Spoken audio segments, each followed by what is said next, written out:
Hello, I'm Daniel, and welcome to Fight Directors Canada. So this is a request from our dear friend Rachel. Missing you, Rachel. Rachel wanted me to share one of my really much loved exercises, which is a marriage of, I think, an exercise that everyone knows well, and if not, I'll go through it, the Canadian Shuffle, married to Around the World. So Around the World with the Canadian Shuffle. So to begin, let's just start talking about the Canadian Shuffle. And if you haven't done it, it has come to us from J.P. Fournier. Maestro Fournier has, what can I say, given more to FTC than anyone. And a huge thank you for giving us this wonderful exercise. So Chris Mott made this and brought it in, and I want to thank him a lot because being alone, it can be really hard to explain certain exercises. So here we have my fight partner. And the Canadian Shuffle, the operator is going to be doing an extended thrust exercise. How I would like to start this exercise is up into the unarmed side, opposite low, same side high, opposite low, same side high. Or pectoral, hip, pectoral, hip. Now, when you're doing small sword, you might want to make those targets a little smaller. This exercise is just fantastic for the operator to work on their point control, on their proportions, and their communication with their partner. So what are the parries? The parries are going to be 4, 2, 3, 7, 4. Now, you can do it all supinated as well. You can do 4, 8, 6, 7, back to 4. Make sense? It all goes to the point that I think is most important when we talk about exercises. There's always something you can be working on, and even when you really are finding yourself mastering one aspect of the exercise, there's always something else to explore. You can tweak exercises or leave them entirely the same way, but simply where you focus makes an entirely new opportunity to explore and to drill. So I don't want you to think about, oh, I'm feeling bored about the exercise. The question I want you to think about is, what can I now focus on this time to make my time valuable, special? Okay? So that's the Canadian Shuffle. Footwork. You can use advances and retreats or passes. Many people feel passes are simpler, so you might want to start with having a single retreat and an advance, or a single pass on each attack. Now, if you've done this exercise before, you'll realize pretty quickly one attack per foot movement is really tedious. And it feels more natural and seems to feel more of the spirit of the exercise when you have 2 sword movements to a retreat advance, or 2 sword movements to a double pass. And then as you get better, you can increase the number of sword movements, 3, 4, to an advance, retreat, or double pass, so that you start realizing that you can move the upper body and the sword at a different rate than your feet. So that is the Canadian Shuffle. So what's the order one more time? Unarmed inside, high. Armed low side. Armed high.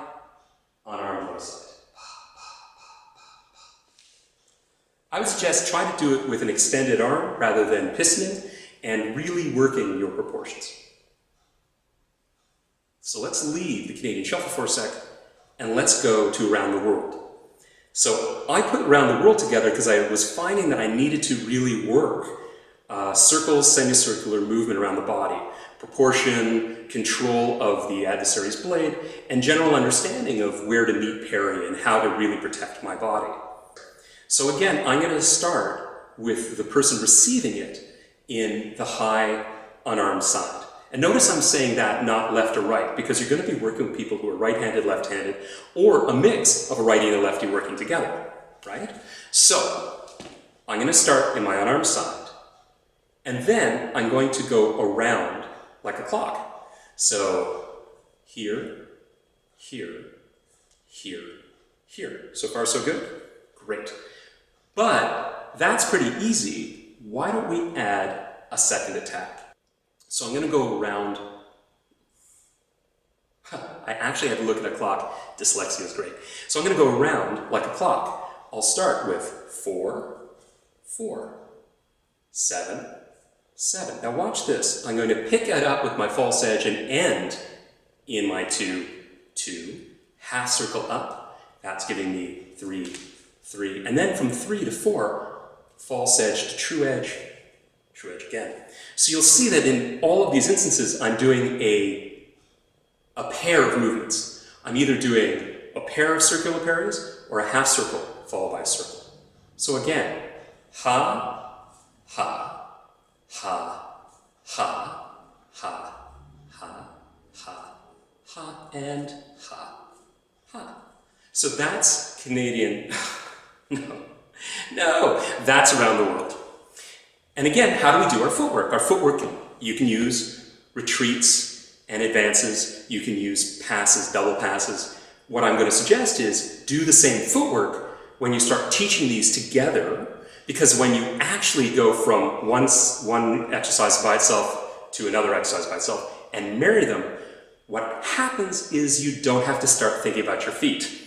You'll always have, let's say, 2 sword movements to whatever your footwork's going to be it an advance or a double pass. Okay? So then, if it's around the world, married to Canadian Shuffle, this is what it looks like if you're attacking. I'm going to go into the opposite unarmed high, and again, because I don't want them to just have to do it at once. Then, opposite low, same side high, opposite low, same side high. That's the Canadian Shuffle. And then I'm simply going to go around the clock, down, and as they parry it, back, and then I do same side high, opposite low, same side high, opposite low, and then I go center. They're going to push me over, and then I'm going to go back, and they're going to circle parry that. I'm going to go same side high, opposite low, same side high, opposite low, and then again I go to the same place on the body, following the clock, and then I'm going to go opposite low, same side high, opposite low, same side high, boom, get pushed over, and I'm back where I returned.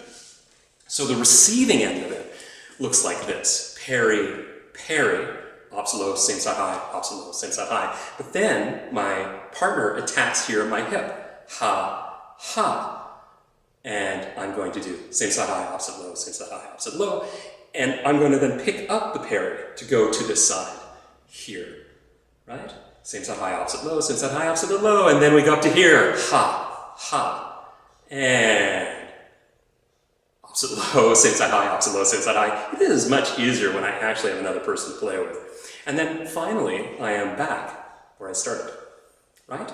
So the Canadian Shuffle is the X, and around the world are the series of circles going around the body. Now, this might be confusing, and it's certainly easier to do with other people, and even easier to do with me in the room. But I wanted to share, and I hope Rachel finds this useful, and I cannot wait to get back to doing normal work with everyone.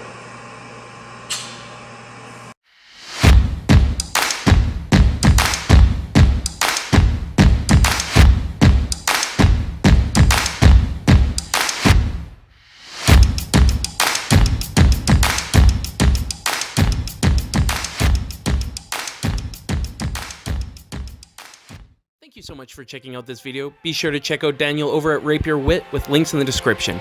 Also, don't forget to comment, like, and subscribe, making sure to hit that bell notification and set it to all so you don't miss any of FDC's weekly content created by the community for you. Thanks for watching.